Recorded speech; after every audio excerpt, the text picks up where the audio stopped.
I'm going to organize the refrigerator. I start by removing all the foods and drinks from the refrigerator.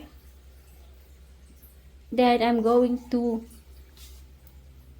wipe the shelves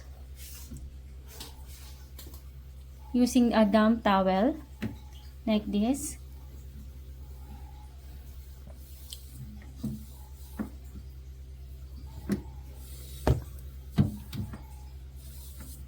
To make sure it's clean before we put back all the food.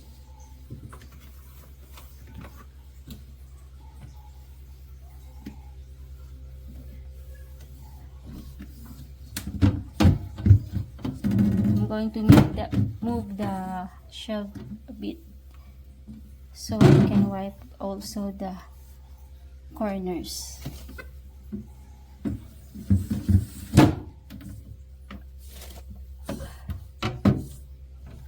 Then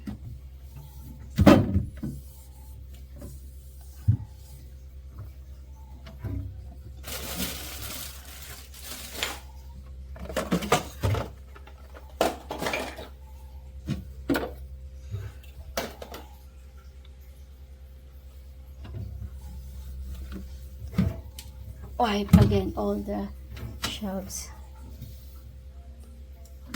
After wiping all the shelves using a damp towel, I'm going to wipe it with a dry, clean towel so that all the shelves are dry and clean.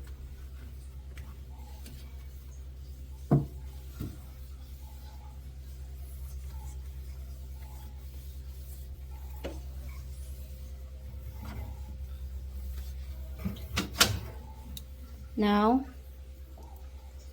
I'm going to put back all the foods I removed a while ago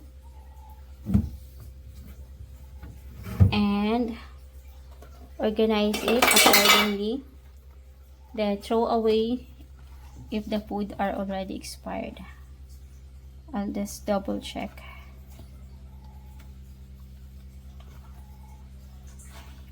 So it is still good. Put it back. And for the drinks, I'm going to put it here on the top.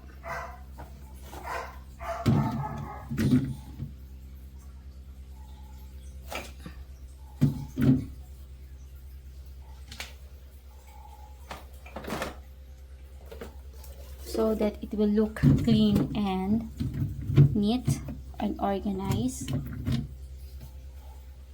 Then I still have a drinks here.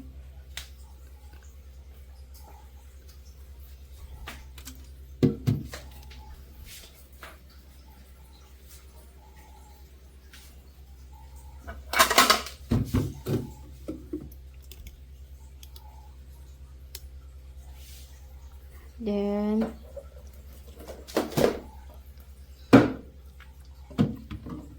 all of it. Choose eggshells. I'll just put it under. Since this is empty. Then I'm going to throw this away. This is already expired.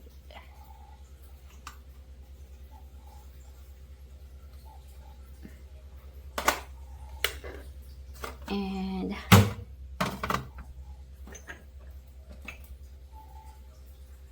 I'm going to put the vitamins here under.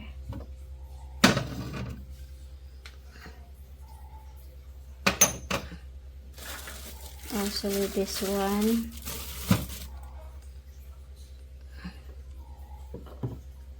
Oh,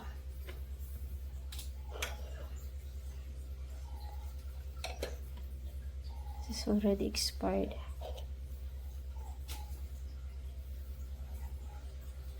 Then I'm going to put all the juices here. the milk and the cat food,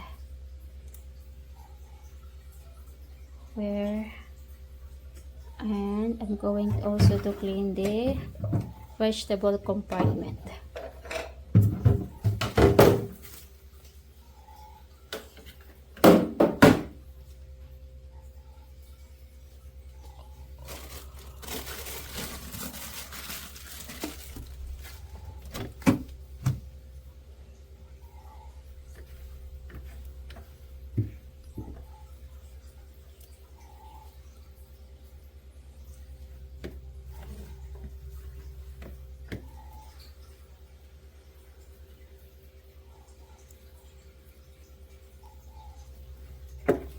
Then put back the vegetable compartment.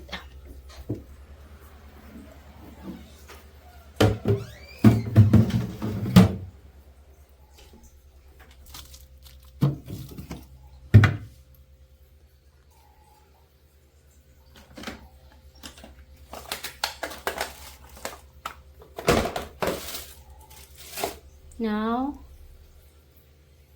I'm going to clean the side of the refrigerator. I'll just remove all the rings. Then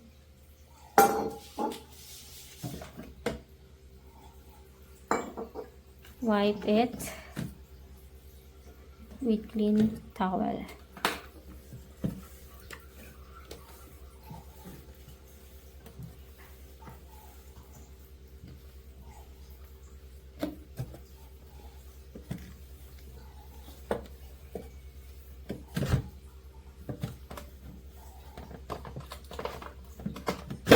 Then put back all the rings I removed a while ago.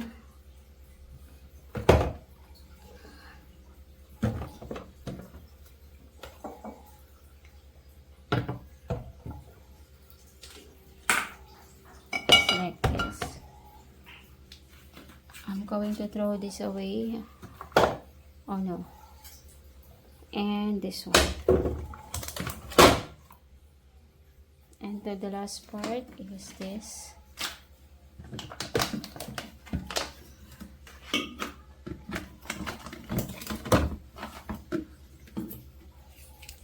I have cheese here. I put it here. And wipe again with clean towel or with a towel, dry towel.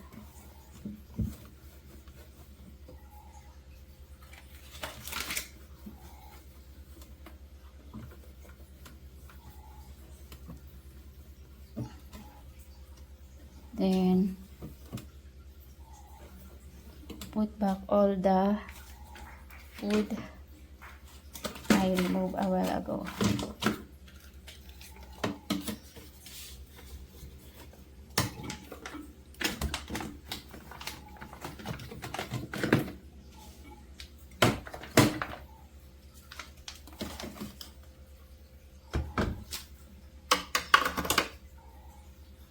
And now